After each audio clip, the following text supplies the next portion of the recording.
Uma boa noite a todos e a todas. Nós estamos no nosso penúltimo encontro sobre a alfabetização na visão Montessori, né? A introdução da alfabetização na visão Montessori. Hoje é dia 31 de maio, agora são exatamente 21 horas. E no nosso próximo encontro, a gente vai trabalhar questões e desafios na alfabetização. Eu conto com a participação de vocês para a gente falar de casos reais, né? Fazer uma reflexão de algo que aconteceu ou esteja acontecendo com a nossa filha, nossa filha, com a criança que a gente trabalha dentro da escola. Vamos lá. Tem gente falando do certificado, então eu estava falando antes da gente começar a gravação. Quem quer o certificado, tem um formulário, vou mandar lá no grupo do WhatsApp, tem um formulário, preenche o formulário e, no caso, o certificado, né, o curso de introdução à alfabetização, ele é gratuito, mas como algumas pessoas pediram, a gente cobrou um valor por esse certificado. Então, basta, né, preencher lá tem um valor, como que faz, como que vai receber, e vai chegar impresso na sua casa o certificado. E a data limite para o certificado é o próximo encontro. Vamos lá. Vou compartilhar de novo nossa tela.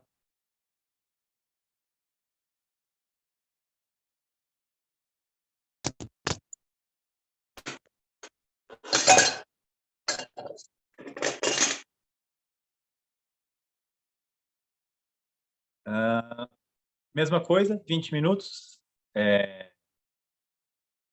20 minutos para eu trazer algumas reflexões sobre essa parte de análise de frases. Depois 20 minutos de perguntas e respostas que não ficarão gravados. É especial para quem está aqui presente hoje, agora. Então, recapitulando, né, tudo que a gente passou, a gente está chegando realmente na parte, em termos de teoria, esse é o nosso último encontro, a gente vai trazer novas teorias. No Montessori, a gente começa com muitos exercícios, muitas atividades para enriquecer o vocabulário. São coisas, né, que dá para fazer em casa. Se você esqueceu ou não assistiu, procura lá uma das primeiras aulas e enriquecer o vocabulário. Depois disso, no Montessori, a gente busca essa consciência fonológica, que é os sons que a gente tem na língua portuguesa, e isso vai dar margem para a gente começar a trabalhar com símbolos que representam esses sons, que normalmente chamamos de letra, né? São as letras, os dígrafos no nosso português. A partir disso, a criança consegue escrever de uma maneira simples, colocando o alfabeto móvel, depois, né, escrevendo e desenhando a letra com o próprio punho. E, num segundo passo, logo depois de começar a escrever, ela aprende a ler. Então, no Montessori, tem essa diferenciação. A criança começa a escrever e depois vai para a leitura. E aí a gente cai no mundo da gramática, que normalmente no Montessori começa com 5 anos. Então, a criança começa a ir para o mundo da gramática com 5 anos. 6 anos ela cai a fundo na natureza das palavras, até a gente vai falar aqui, e com 6, 7, 8, 9 anos ela vai a fundo nas regras que existem na língua que ela está estudando. Então, se a gente falar de português, as regras da língua portuguesa. Então, assim, de uma maneira bem resumida, né, bem simplista, a gramática no Montessori a gente estuda aí em 4 passos. E eu estou resumindo bastante porque a gente não tem muito tempo, são só 20 minutos, é só uma introdução, é só uma superfície. Então, num primeiro momento, a gente, com a criança, vai explorar a palavra sozinha, ela isolada. Depois, a gente põe essa palavra num contexto. Então, a palavra isolada, se a gente, por exemplo, pegar a palavra cabideiro, né? Então, a gente vai ver só a palavra cabideiro, né? Quais são os sons que a gente precisa pronunciar para falar cabideiro, quais são as letras que a gente precisa escrever, né? Para que alguém consiga ler cabideiro. A gente vai, né? Qual é o radical da palavra cabideiro, né? Será que tem alguma outra palavra que usa, né, esse mesmo radical? Então, é a palavra sozinha. Depois a gente põe essa palavra no contexto. Então, o cabideiro azul, né? O grande cabideiro quebrado. A gente põe isso num contexto que ainda não é uma frase. E depois a gente vai estudar a frase simples. Então, o cabideiro é azul, né?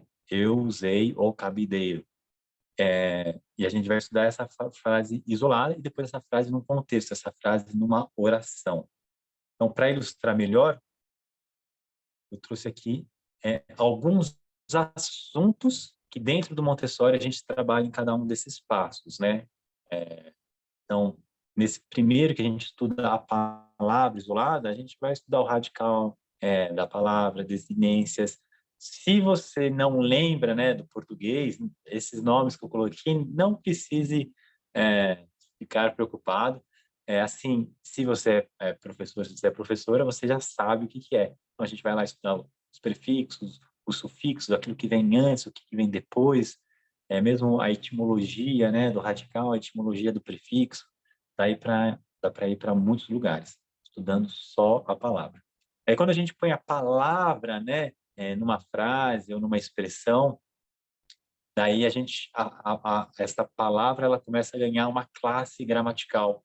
Então, ela pode ser um adjetivo, né? Azul pode ser um substantivo. Então, se a gente fala, né, o azul é lindo, e o azul pode ser um adjetivo. Então, a mesa é azul. E a gente ajuda a criança a explorar isso, né? A gente lá tem os materiais e a gente ajuda a criança a explorar. Que no dia a dia, dentro de casa, a gente pode fazer uma exploração junto com a criança. E a gente pode brincar com isso, foi tema do nosso encontro anterior.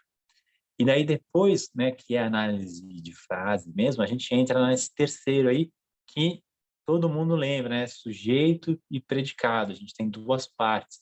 Daí objeto indireto, e vai um monte de detalhe que dentro de casa a gente pode brincar com isso, a gente pode chamar atenção para isso.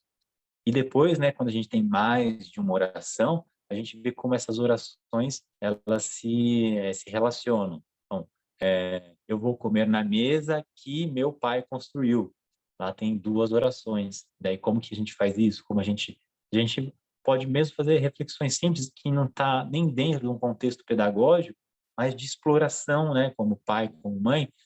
Essa frase, né, se a criança já sabe, se ela já tem a base, né, por exemplo, lá do segundo passo, o que é verbo, quando a gente está estudando, né, as orações, a gente pode falar, mas quais são os verbos, né, que a gente encontra, né? Esses verbos, eles estão separando, estão em frase, eles estão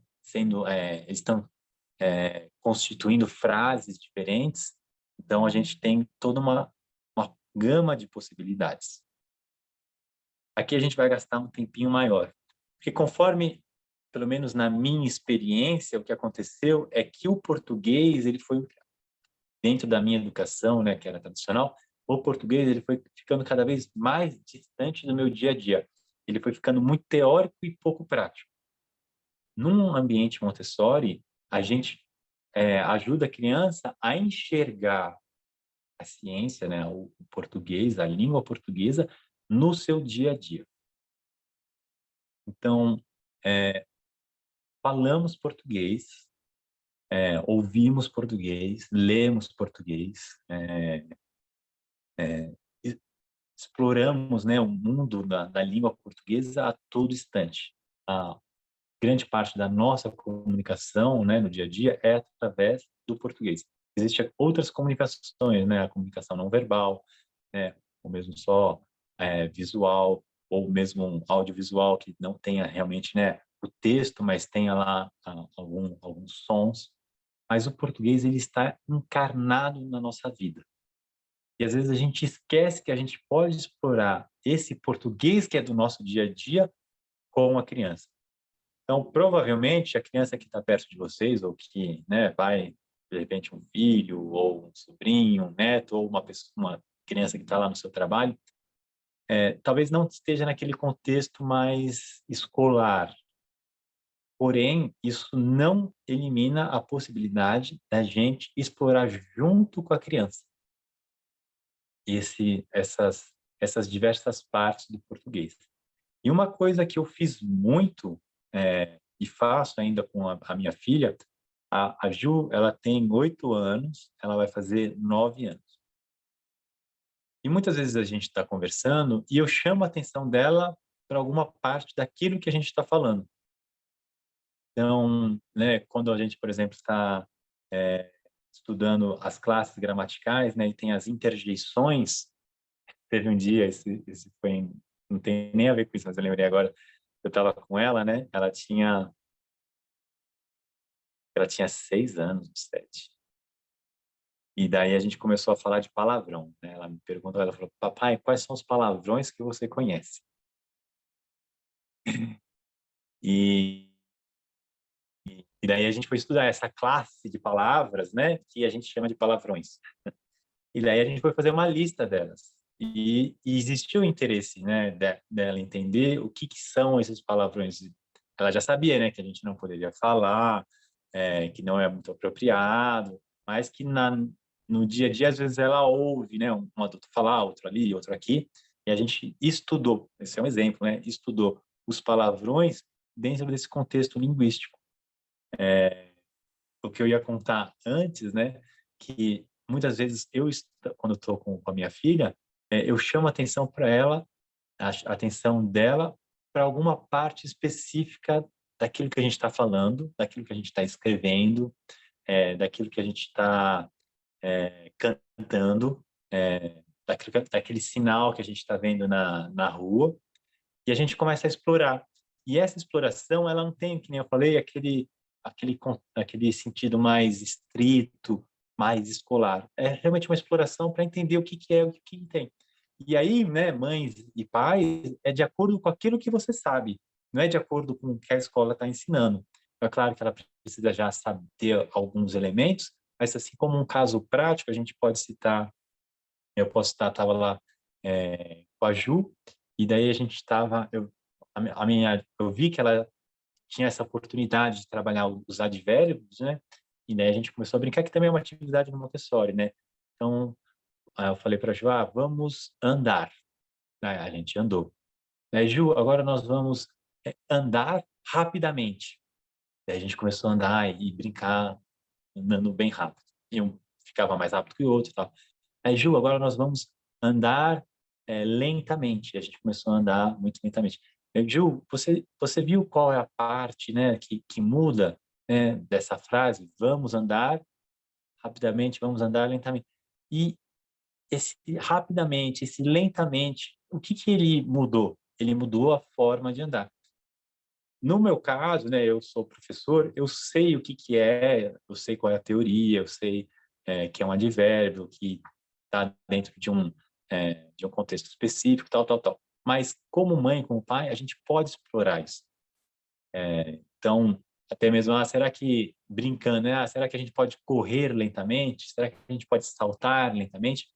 E quando a gente traz atenção para isso numa brincadeira, numa conversa, a criança ela começa a refletir sobre isso e muitas vezes, né, eu mesmo com a Ju, a gente vai junto procurar essa resposta. Então, por que que é assim, né? Qual é o significado dessa palavra? A gente pega o dicionário, aí esse radical, né? De onde qual é a história dessa palavra? Ou mesmo, né? Qual a história do nosso alfabeto? De onde que ele veio? E ela fala francês, né? Às vezes a gente faz relação, como que fala isso em português? Como que fala isso em francês? O som que tem no francês é o mesmo som que tem no português, a maneira como a gente constrói a frase é igual, é diferente. Então, assim, são brincadeiras, reflexões daquilo que surge no momento. E é uma brincadeira. Então, construir a frase de um jeito que tem lógica, construir a frase de um jeito engraçado, é aquilo que a gente vai explorar junto com ela. E assim, a criança no segundo plano de desenvolvimento, ela tem um interesse muito grande pelo mundo. E eu acho que a gente vai fazer um encontro para falar do segundo plano, tá? Para crianças de 6 a 12 anos. Eu vejo assim que existe muito conteúdo na internet para crianças até 6 anos, principalmente, né, de 3 a 6 anos em português, mas conteúdos para o segundo plano em português não tem. E quando a gente começa a falar de gramática, a gente já está pegando, né, o finalzinho do primeiro plano, crianças, né, de 5 anos, e a gente está pegando uma boa parte do segundo plano. E, assim, a criança, nesse ambiente onde dá suporte para ela se desenvolver, onde ela tem essa possibilidade de explorar, ela tem interesse. E o português é uma língua muito rica. Então, brincadeiras, né, que a gente pode fazer. Eu falo para a Ju, vamos ao mercado. Daí, tá bom, então vamos, papai, eu e você. Eu falei, quem que vai? Ah, eu e você. Mas como você sabe que sou eu e você, se eu não usei o pronome, né? No caso, ela já sabe o pronome. Eu não falei nós. Como é que você sabe que nós, que eu estou falando de nós, eu não usei o pronome? Ah, porque tem o vamos, mas e se fosse só eu? Ou se fosse só você? Como que seria a frase? Ah, seria vou ao mercado. Seria você vai ao mercado, ele vai ao mercado. Então, são reflexões que vão além, né, dessa estrutura que a gente tem na educação tradicional, e é só uma atenção. Quando a gente chama atenção para uma um determinado conhecimento, brincando, conhecendo junto, já gera essa possibilidade da criança entender melhor. Então, daí a gente vai para, quando a gente trabalha a conjugação, aí é um mundo também assim rico, com milhões de possibilidades, porque a língua portuguesa, ela tem isso. Então, se você gosta de poesias, se você gosta de estilos literários, que pode ser desde de quadrinhos, podem ser de romances, né, que são apropriados para as crianças, livros. Se você gosta de rimas, rimas é um excelente exercício. Às vezes eu faço com a Ju, né? Eu começo a falar em rimas e ela começa a responder em rimas. Eu nem sugiro ela dessa brincadeira, eu apenas começo a brincar. Às vezes, né, uma maneira fácil de criar rimas é usando sempre um diminutivo ou falando o in ou ão, que daí tudo começa a rimar, e vira uma coisa gostosa, vira uma exploração que a gente faz juntos. No Montessori, diferentemente, né, da educação tradicional, a estrutura na qual a gente apresenta o conteúdo é muito orgânico e vai muito do interesse da criança. Então, até assim, se eu sou mãe, se eu sou pai, eu não preciso apresentar aquele conteúdo assim, assim, assim, assado. A escola, se ela está numa escola, a escola já vai fazer isso. Então, a gente pode ficar com a parte que é mais de interesse dela, que é mais divertida para a gente. Então, tem até eu lembrei que eu fazia uma brincadeira com a Ju, isso é bem legal. Não sei se vocês já fizeram, e tem vários tipos de brincadeira assim. Eu falo, Ju, agora a gente vai conversar, mas a única frase que a gente pode falar é uma frase interrogativa. A gente só pode perguntar.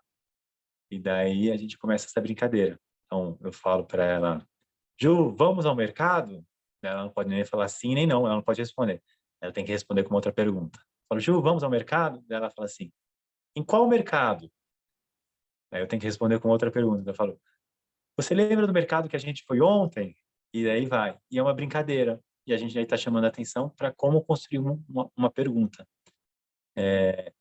Então, às vezes, né, diferenças regionais, né? Então, hoje eu moro em Curitiba e eu estava em São Paulo. Então, quais são as expressões que a gente tem aqui em Curitiba que não tem em São Paulo, né? Até mesmo tem uma das crianças aqui na escola Casa da Vida, então a gente tem uma escola Montessori aqui que chama Casa da Vida, e uma das crianças veio, né, de São Paulo. E é engraçado que essa criança, né, espontaneamente, ela começou a ver a diferença de sotaque. Então, em São Paulo, né, a gente fala muito assim, a gente fala rápido, né, então ao invés de falar leite, a gente fala leite, né, o T fica leite. E daí, essa criança, ela começou a ver essa diferença.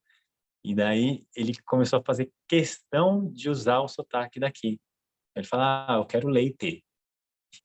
E daí a mãe dele começou a rir, porque ela não fala leite, ela fala leite, mas ele já está pegando o sotaque. E daí a gente fez uma brincadeira com isso. Então, como que a gente fala, qual o som que a gente pronuncia, como que fica diferente, como que, qual mesmo assim, qual é a nossa pronúncia. Como o Brasil ele é extremamente rico, A gente tem essas infinitas possibilidades que a gente pode fazer dentro de casa.